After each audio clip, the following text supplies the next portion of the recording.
Sì, buonasera a tutti intanto e viva San Marco. Viva.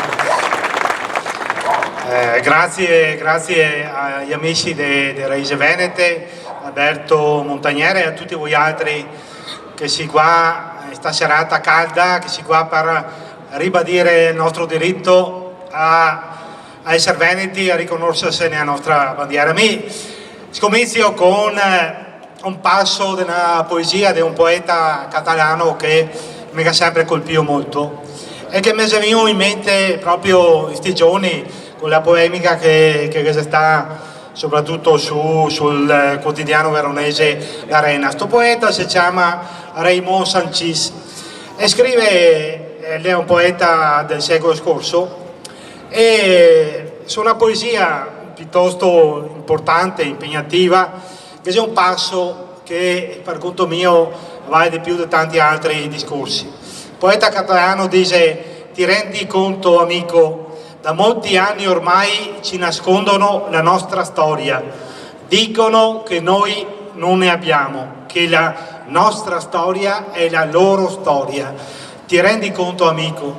Ecco, questi passaggi qua, queste parole qua mi segnano proprio in mente quando che ho letto l'attacco piuttosto duro che si sta portando al mio libro da parte dei pseudo intellettuali, dei pseudo storici veronesi.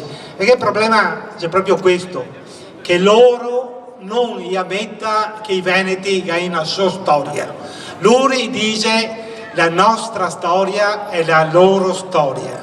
La storia degli italiani c'è anche quella dei veneti, niente di più sbagliato. Non c'è un popolo in tutta Europa e in tutto il mondo che può avere l'orgoglio di avere la nostra storia. Su sta terra qua che si chiama Veneto, la si chiama così perché la vuol dire terra dei veneti.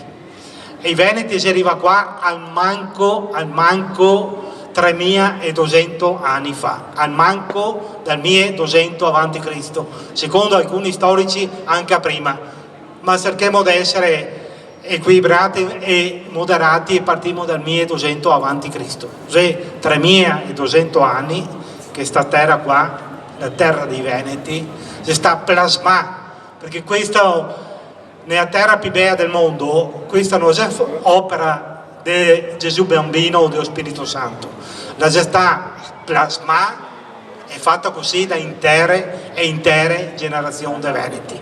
Questo dobbiamo essere consci e dobbiamo ricordare che noi siamo i fioi della civiltà paleoveneta, siamo i fioi della civiltà della Repubblica Veneta che ha durato libera e indipendente per oltre 1100 anni.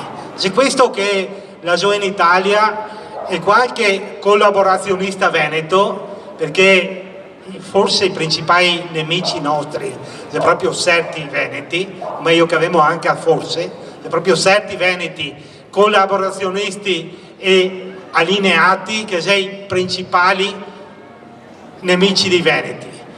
Certi veneti che cresce con l'idea dello zio Tom che guarda con disprezzo quegli altri fratelli veneti che fa di tutto per liberarsi. Ecco, questi bisogna ricordargli a questi veneti cosa che vuol dire essere veneti e qual è la nostra storia. Ma torniamo al plebiscito, ai 150 anni del plebiscito truffa.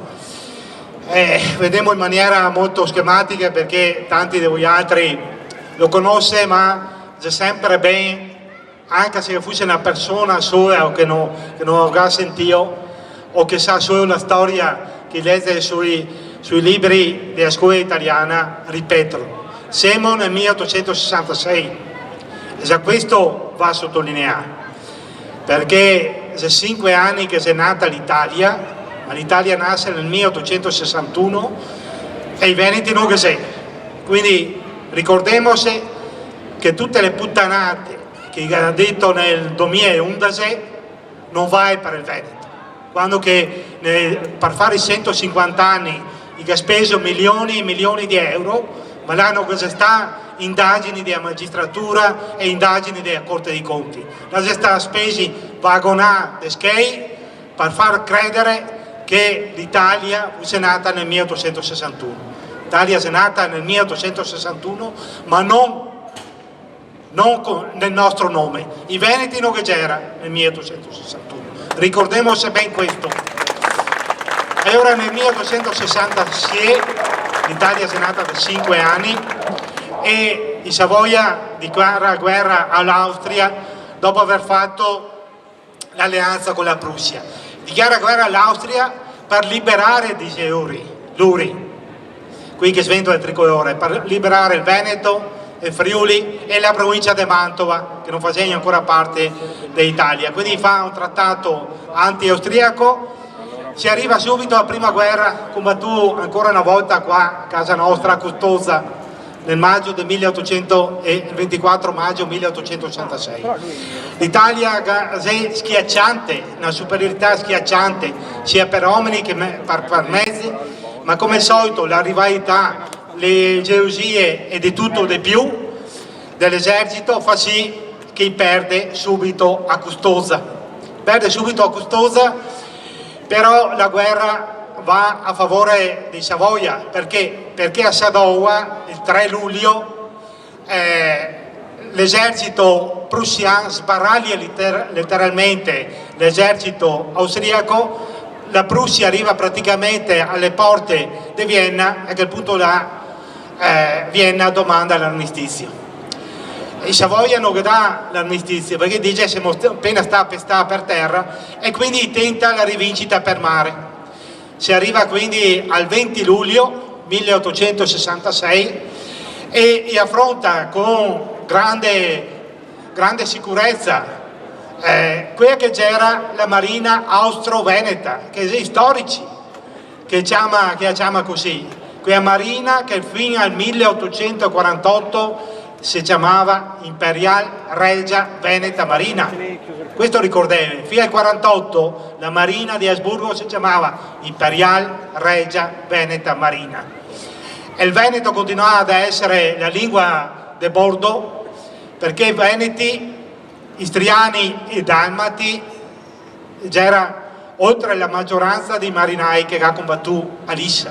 E questa è storia, non può essere messa in discussione, come che è storia l'elenco dei marinai dei veneti decorato dall'imperatore, però di tutte queste medaglie di oro, d'argento di prima classe e di argento di seconda classe, che c'è l'oblio più completo, non c'è una piazza, una via, una biblioteca dedicata a sti veneti che nel nome di San Marco galottà e tiene alto l'onore della nostra terra.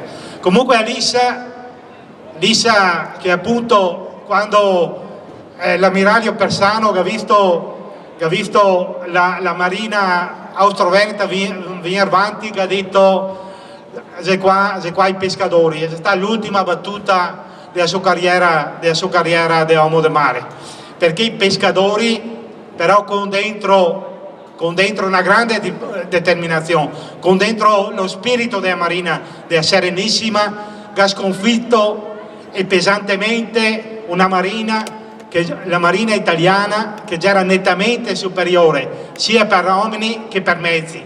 E il telegramma di Tegethoff che scrive all'imperatore a Vienna è emblematico: uomini di ferro su navi di legno hanno sconfitto uomini di legno su navi di ferro. Ricordiamoci ben veneti queste parole qua, e Lissa, quando che diventeremo liberi e indipendenti, dovrà essere una festa nazionale nel territorio, nella terra di San Marco, perché è una giornata di grande festa per noi altri.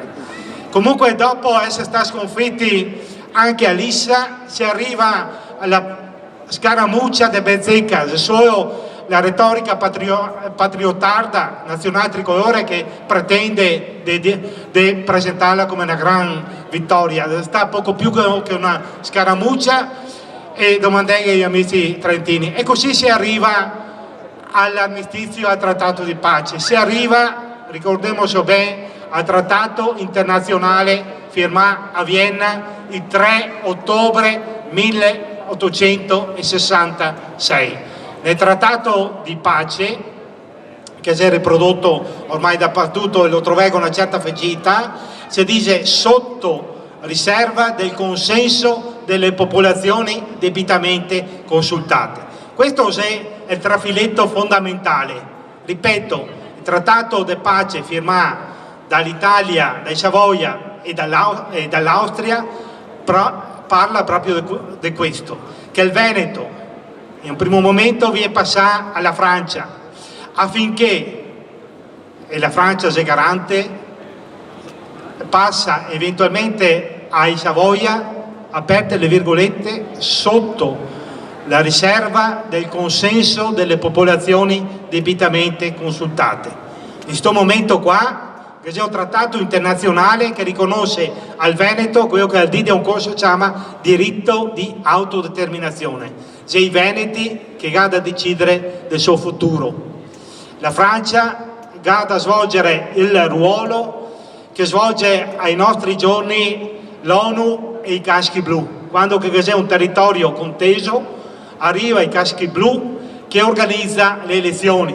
Si arriva in Montenegro, si arriva in Kosovo, si arriva a Timor-Est, si arriva nel sud del Sudan, si arriva dappertutto per garantire la correttezza del voto. E la Francia e il generale Lebef viene qua per rispettare il trattato internazionale. Cosa succede invece? Succede che gli italiani, come al solito, prima firmano e dopo si rimangia in una maniera scandalosa la sua parola, non vuole più sapere di fare il voto. E allora Lebef che domanda chiarimenti all'imperatore Napoleone III, che dice: sta attento, la Francia non ha più nessun interesse, quello che aveva a portare a casa lo ha portato a casa. Ricordiamo che la Francia che aveva portato a casa la Savoia, Nizza e Mentone, e non aveva più nessun interesse, e quindi che dice al generale: attento, cerchiamo di farsi manco mai possibile, veniamo a casa senza perdere la faccia, ma cerca di barcamenarte. Allora si barcamena e si arriva alla convocazione del plebiscito 21 e 22 ottobre 1866. Mi ho trovato ancora tempo fa e a casa ho l'originale, i manifesti dell'epoca. Io ho acquistato su internet, che ne ho trovato ben 4. Questi noi poi bisogna dirlo agli italiani, noi altri non siamo abituati a fare il gioco dei 3 tavolette. Gli altri veneti parliamo e facciamo parlare i documenti, come che giustamente ancora c'è uno splendido articolo dell'amico professor Carlo Lottieri sul giornale che viene stampato a Milano, che dice proprio questo: i storici italioti che contestato il libro di Beggiato, però si guarda bene da dire che c'è falsità o che c'è documenti inventati. No, sul mio libro non c'è, mi non faccio il gioco del trattavette, che c'è solo documenti inattaccabili, e questo è uno di quei. Questo è il manifesto. Vedete, ma anche magari, ecco, grazie. Questo è il manifesto di convocazione del plebiscito, e vedi che in pratica c'è scritto il plebiscito è fissato per i giorni 21 e 22 del corrente mese, ma una roba si vede subito che in pratica c'è scritto solo che sì, non c'è scritto guardate che potevi votare sì, no, tenerve, eccetera eccetera. Siccome che qua fra qualche mese, quando si andrà a votare, venga fuori il manifesto, è convocato, le elezioni sono convocate per domenica 4 settembre. E sotto iscrivesse, guardate che dovevi votare solo Parenzi, però non che siamo tanto distanti, ma insomma, ecco, questo è il plebiscito, è il manifesto di convocazione del plebiscito del 21-22. Quello che a casa mia ancora c'era l'H, ma ripeto, nessuno può permettersi di contestare l'autenticità di questo manifesto, e nessuno per la verità lo ha fatto.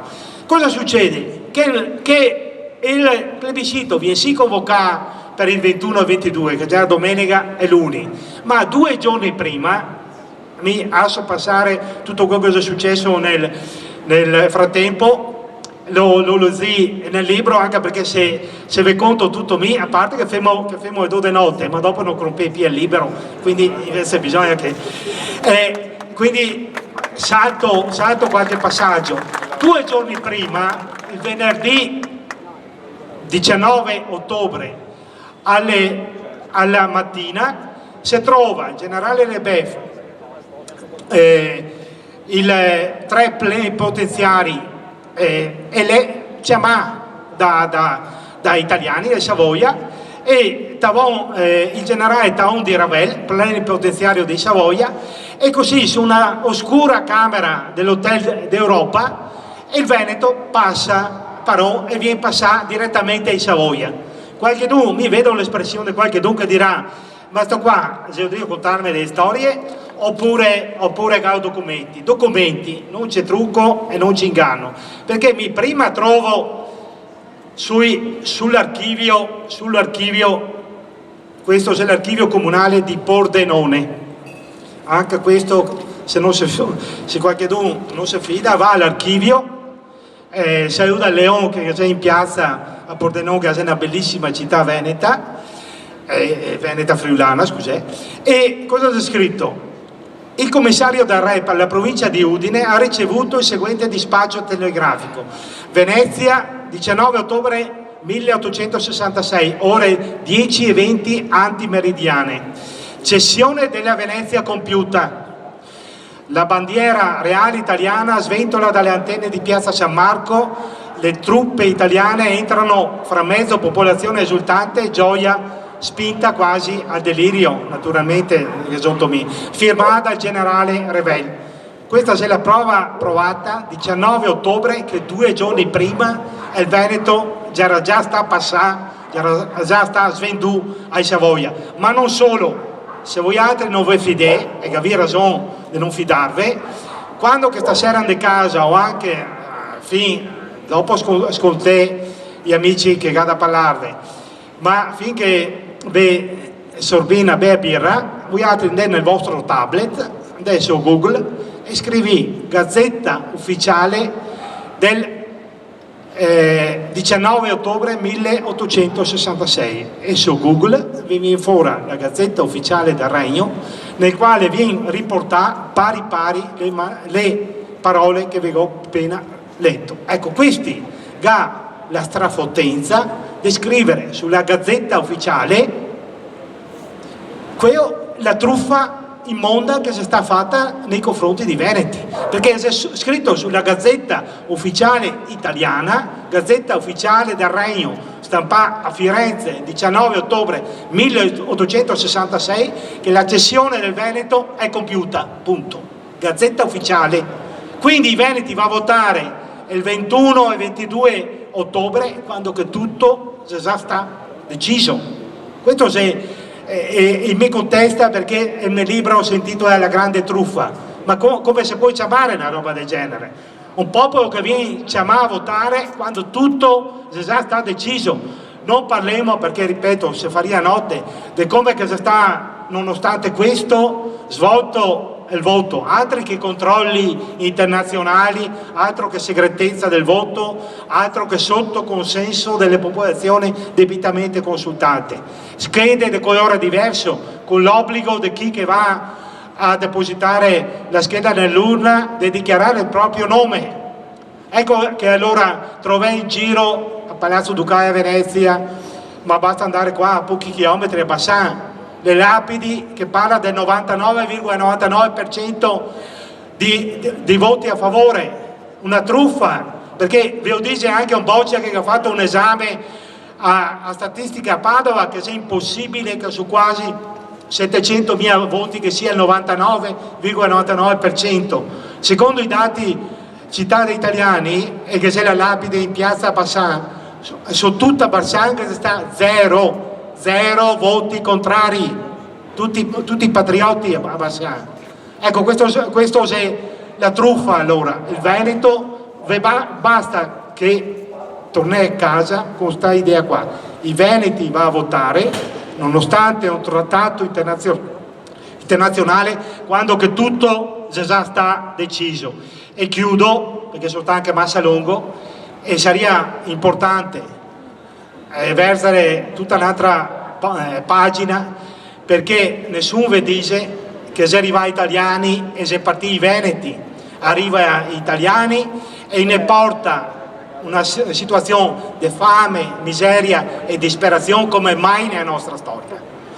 Tassa sul macinato, vera e propria tassa sulla fame, e i veneti si costretti ad andare via, l'emigrazione biblica. Ripeto, arriva italiani e parte i veneti, migliaia e migliaia di veneti. E ora mi sarò con questa poesia che aveva di più di tanti discorsi e di più di tanti convegni sull'immigrazione. La è un grande poeta veronese, si chiama Berto Barbarani. La in veronese stretto magari c'è qualche parola che vi scappa, ma il senso è quanto mai importante e è quanto mai comprensibile. I va in America, fulminati da un fracco di tempesta, l'erba dei pre per una metà passia, bruciare le vigne dalla malattia che non lascia i villani mai di pesta. Ipotecato tutto quel che resta, col formento che vanno a carestia, ogni paese ha la sua agonia e le famiglie un po' grosso a testa. Crepà la vacca che da sé è il formaio, morta la donna a partorire una fioia, protestà le cambiai da nodaro, una festa seradi all'osteria, con gran pugno battù sopra la toia, porca Italia, i bastiema, andiamo via. E si conta infra tutti, in quanti cio, appena diese che poi fa strapasso, e il resto donne coi puttini in braccio, e il resto veci e puteti a drio. Ma star qua non si mangia no par Dio, bisognerà pur farlo sto gran passo. Se l'inverno ne capita col giasso, poi noi altri e gliene fa un desio.